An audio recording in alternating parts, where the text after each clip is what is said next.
love it. Well, I mean, LA, the reason he spelled it that way, it's an acronym, and it stands for Every Life Has an Ending. Come on, creativity. That was Every life has an ending. Every life has an ending. Yeah. Ooh. Mm-hmm. My nickname about to be Erhe. Oh. Every relationship has an ending. And Jesus Christ.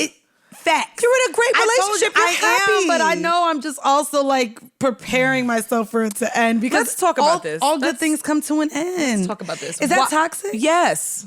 As fuck. And self-sabotaging, self-deprivating. Like, why? I know. I'm one of those that, unfortunately, I think a lot of women do it. I mean, also because I was a ghoster. It didn't matter how much of a hoe I was. If a nigga pissed me off, I ghosted him. And so right now, being that I am in such a good relationship, I'm like, he just gonna stop answering my texts one day. He just gonna leave. Like, and a part of me has been almost preparing myself because I know that if I'm this high in how I'm feeling, that's how low I'm gonna feel when it ends. And so a part of me has been trying to just dead it before I get to where I have to feel a heartbreak.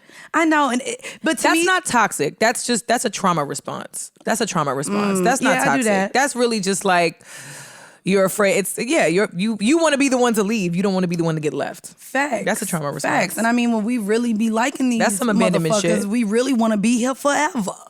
I mean, at least that's how I feel right now. That's how you feel right now. I would want to be with him But forever. also, in all fairness to you, though, you've also been the type of person that's not really been interested in long-term, fully committed, monogamous. You're unconventional with your approach to relationships and love, which is great because it works for you.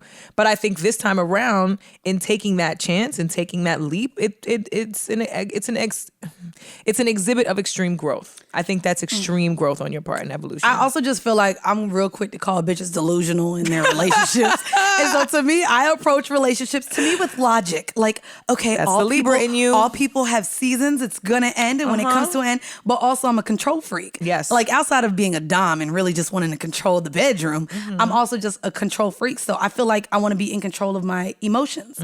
I want to be in control of when I feel hurt, and I don't want to give that, kind of responsibility or to someone else.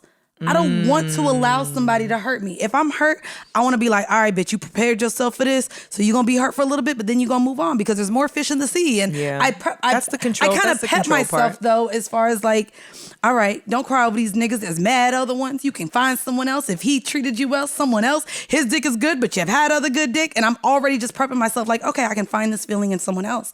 And it's a fucked up way to think, but yeah, I'm already just preparing myself to go through pain and to go through with moving on before that even comes. It sucks. I know. Welcome to the Libra overthinker way of living life. I mean, it's not terrible. I'm on the polar opposite side of the spectrum. I'm an Aries, so I'm impulsive as fuck. So I'm usually like, okay, everything's on fire, everything's fine. It's like, whatever, we'll figure it out. And it's like, nah, bitch, sit down for a second, think this through, don't get crazy. Like, I react impulsively, so I don't prepare myself for any of that dark shit. I don't prepare myself for it at all. In fact, I'm a happy-go-lucky romantic person, so I'm off the rip, just like, oh my God, this is so great, and we're gonna get married and have matching cars and be really cute and in love and romantic, and it may not be that. I'm the person. Right. I'm the girl that falls in love with the idea of love first. Typically, that's most women. Yeah, it is. We get into we'll meet a guy, and we like the idea of him or the idea of what we can be. And I mean, but I don't like the idea of him. Like, I'm the girl that when I was younger, I thought about my wedding, right? I planned my wedding. I was like, I'm going to get married in a castle, and this is going to be my bridesmaid. These are my bridesmaid colors, and these are my bridesmaids, and this is the type of flower I want. I had all of that shit planned and didn't even think about the groom. Like, fuck the groom. He just gonna show up in a suit. I don't give a fuck who he is. Just get up there. Just stand there. Wait for me. Where's the band? And I think that's the problem with dating, though. We have this idea of a relationship, and unfortunately, we try to make a man fit our idea of the relationship without focusing on, is this man right for me? Do we mesh? Are we good together? And that's where we end up in these toxic back and forths. Or we know a man, we see all the red flags, but we still want this idea of a relationship. So we're gonna make any man, what do you always say? Circle, peg. Square peg, circle hole. That. And I think we do that with men, which is why we sit here and we're delusional and we upset ourselves because we're sitting here trying to make a man that doesn't fit the image of a relationship, because that's not what he wants. We're different paths. I don't even think it's necessarily that all the time. I think as women, we're not honest. The reason that, to me, that's that process that you're describing is a byproduct of us not being honest with ourselves first. Oh, okay. Right? Like it took, and we talked about this yesterday. We did. We were talking to Rory about relationships, and we had a conversation about failure, the difference between success and failure and how people respond to it. And he said that he thought failure was his greatest teacher, that fucking things up and getting things wrong and making mistakes was his greatest teacher. And I disagreed with that because I feel like sometimes you can really strategize and prepare. I think experience is the greatest teacher. You don't have to fail in order to learn a lesson.